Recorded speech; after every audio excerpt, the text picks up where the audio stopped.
হরে কৃষ্ণ, রাধে রাধে।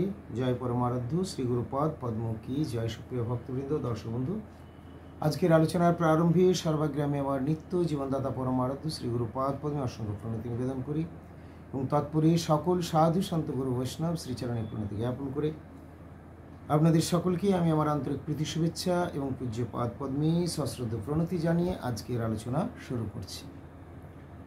আজকে আমরা আলোচনা করব হেরা পঞ্চমী সম্বন্ধে আরও কিছু কথা।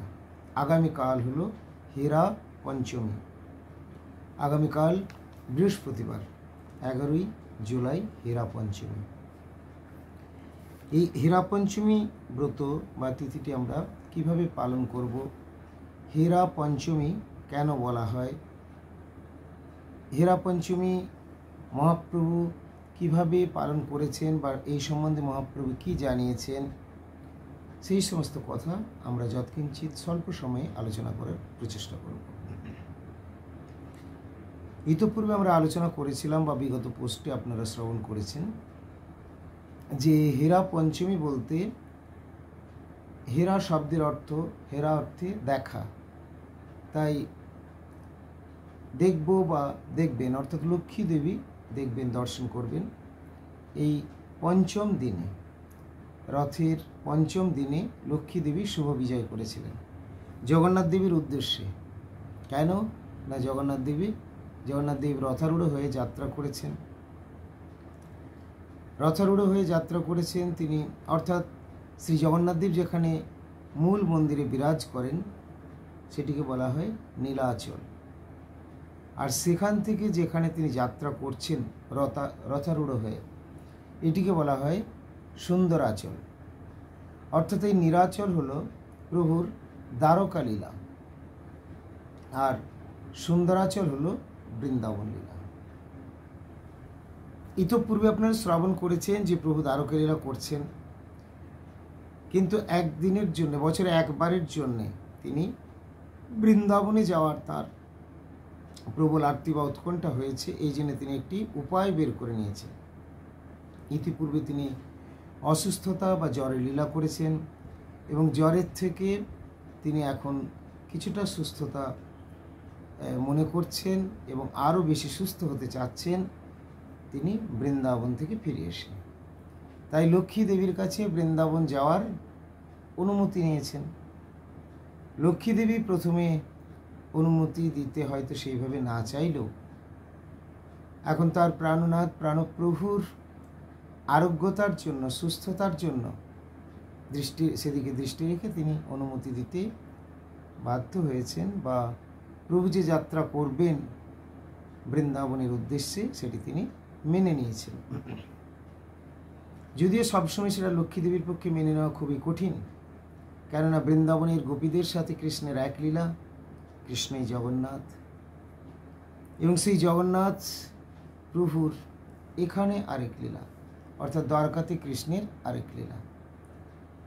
তো তাই মেনে নেওয়াটা একটু কঠিন হলেও, যেহেতু কৃষ্ণই দ্বারকানাথ, প্রভুই এখানে দ্বারকার লীলা করছেন, অর্থাৎ প্রভু জগন্নাথের এখানে ঐশ্বর্যময় লীলা, তাই এখানে লক্ষ্মী দেবী রয়েছেন এবং লক্ষ্মী দেবী তিনি এই দ্বারকার লীলার সঙ্গে থেকে তিনি কিন্তু বৃন্দাবনের যে লীলা বা ব্রজগোপীদের সাথে যে সম্পর্ক, এটা তিনি খুব একটা ভালোভাবে নিতে পারেন না।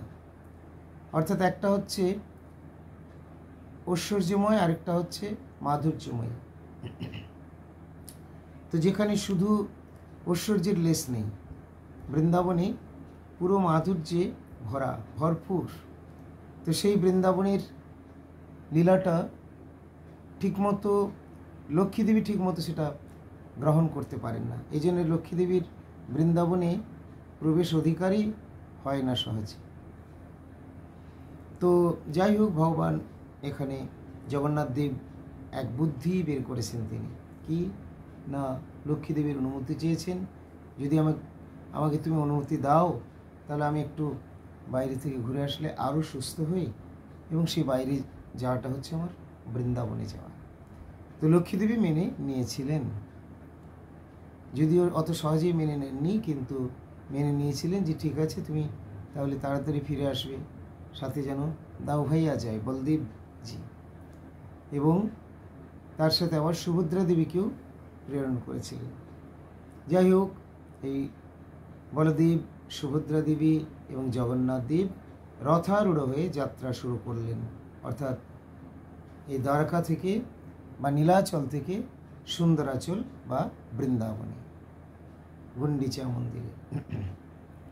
তো এখানেও সাজসজ্জা পড়েছে। আগামীকাল হচ্ছে এই হীরা পঞ্চমী। বিগত কয়েকদিন আগেই তার যাত্রা হয়ে গেছে। রথের দিনে তিনি রথারূঢ় হয়ে সেখানে যাত্রা করলেন।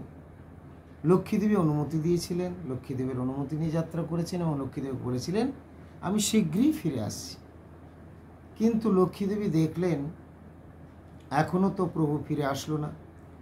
যদিও বৃন্দাবনের কথা শুনলেই লক্ষ্মীদেবীর একটু ভয় ভীতি তো হতেই থাকে।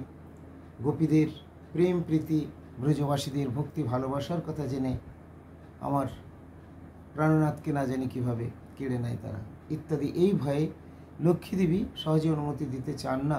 কিন্তু অনুমতি দিয়েছিলেন যে ঠিক আছে, তুমি সত্বর ফিরে এসো, তাড়াতাড়ি ফিরে আসবে। জগন্নাথ দেব কৃষ্ণই তিনি কথা দিয়েছিলেন আমি খুব শীঘ্রের মধ্যেই ফিরে আসছি, কালই ফিরে আসবো। কিন্তু এই কাল পরশু করে একদিন, দুদিন, 3 দিন, 4 দিন হয়ে গেল, কিন্তু প্রভু জগন্নাথ আর ফিরে আসেননি। কেন না, জগন্নাথ কৃষ্ণই তিনি এখন বৃন্দাবনে চলে গেছেন। আর এই যে বৃন্দাবনে ব্রজবাসীদের যে প্রেম, ব্রজগোপীদের যে প্রেম, তাই সেই প্রেমের বন্ধন থেকে তিনি আর নিজেকে কিছুতেই বের করে নিয়ে আসতে পারছেন না। এই জন্য লক্ষ্মী দেবীকে কথা দিয়ে যাওয়া সত্ত্বেও যে আমি কালকেই ফিরে আসবো, কথা দিয়েও তিনি আর ফিরে আসতে পারেননি। ব্রজবাসীদের প্রেমে বাধা পড়ে গেছেন, আটকে গেছেন। তাই লক্ষ্মীদেবী যখন এরপরে দেখছেন 4 দিনের দিনও যে ফিরে আসলেন না, অবশেষে 5ম দিনে তিনি এরপর সদল বলে বেরিয়ে পড়লেন। স্বর্ণ পালকিতে, সোনার পালকি, তার মধ্যে তিনি উপবেশন করে যাত্রা শুরু করলেন। তার অনেক অনুচর পার্শ্বদগণ সব রয়েছেন এবং তাদের দ্বারা পরিবেষ্টিত হয়ে মহানন্দে অপূর্ব শোভা বর্ধন করে লক্ষ্মী দেবী, তো বুঝতেই তো পারছেন যে সেই লক্ষ্মী দেবীর কত শোভা বর্ধন করে, কত তার সুন্দর মনোরম দিব্য যাত্রাটা হবে। তো সেইভাবে তিনি অপূর্ব দিব্য মনোরম পরিবেশ তৈরি করে, অপূর্ব শৃঙ্গারে সুসজ্জিত হয়ে, শোভা বর্ধন করে সদল বলে, এবং সেই সাথে তার আরেকটি বিশেষ অলঙ্কার ছিল, যেটা হলো ক্রোধের অলঙ্কার। ক্রোধের অলঙ্কার বলতে লক্ষ্মী দেবী আজকে যাচ্ছেন কিন্তু অত্যন্ত রাগান্বিত হয়ে যাচ্ছে, এবং তার পুরো ফোর্স বা স্টাফদেরকে নিয়ে সদল বলে তিনি যাত্রা শুরু করেছেন। চলো আজকে গিয়ে দেখি এরপরে। এই সেদিকে যখন সেখানে পৌঁছাচ্ছেন, অর্থাৎ এই নীলাচল থেকে সুন্দরাচলে, অর্থাৎ শ্রীক্ষেত্রপুরী ধাম